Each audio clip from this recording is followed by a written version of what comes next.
Why one of Uniswap DAO's most outspoken members just walked away in frustration.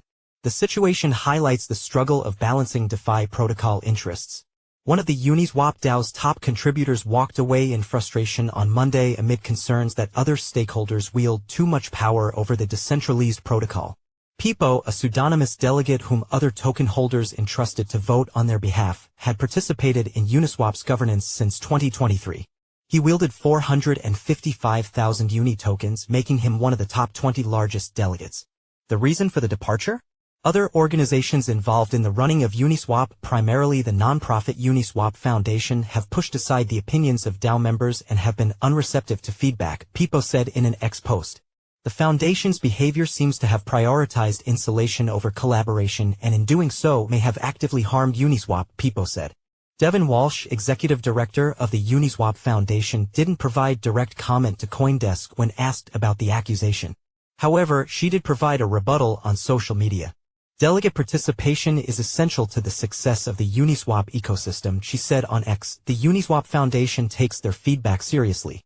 Uniswap is the biggest decentralized exchange with some $4 billion worth of deposits, down 60% from its peak of nearly $10 billion total value locked during 2021 to 2022, according to DeFi data. Like many DeFi protocols, Uniswap is controlled and managed through a somewhat Byzantine structure. The protocol was created by Uniswap Labs, a for-profit company which is also responsible for its continued development. The Uniswap Foundation, a nonprofit, is tasked with supporting Uniswap and its community, while protocol changes and allocation of resources is controlled by the Uniswap DAO, a type of crypto collective governed by holders of the Uni token. In March, the DAO granted the foundation $165 million to boost Uniswap ecosystem growth and development. This gave the foundation a mandate to do certain things in pursuit of its goals without directly consulting the DAO. Some, like Pepo, feel the Uniswap Foundation's actions are putting the DAO's interests behind those of itself and Uniswap Labs. This situation highlights the persistent struggle to balance the interests of DeFi protocol token holders with those of other stakeholders. Pepo isn't the only one to highlight a perceived lack of DAO control at Uniswap. In October, Billy Gao, vice president of Stanford Blockchain Club, a Uniswap delegate, said Uniswap Labs' sudden decision to launch its own blockchain raised serious questions about DAO governance. Gao argued that the Uniswap DAO should have been told about the blockchain ahead of time and allowed to weigh in on key decisions in its implementation. It calls to question, once again, how decentralized Uniswap's governance actually is, he said. Uniswap Labs did not immediately respond to a request for comment. Others have questioned how the Uniswap Foundation uses the funds granted to it and have complained that it isn't transparent enough about its spending and decision-making. Transparency and communication are values that many delegates agree with, Du Wan Nam, co-founder of DAO governance solutions provider Stablelab, a Uniswap delegate, told CoinDesk. There have been improvements. On May 1st, the Uniswap Foundation responded to criticism by creating a foundation feedback group intended to ensure effective communication and strengthen accountability between the foundation and the DAO. Additionally, as a nonprofit company, the foundation must legally publish its finances. But the problem is that for some delegates, it's not enough.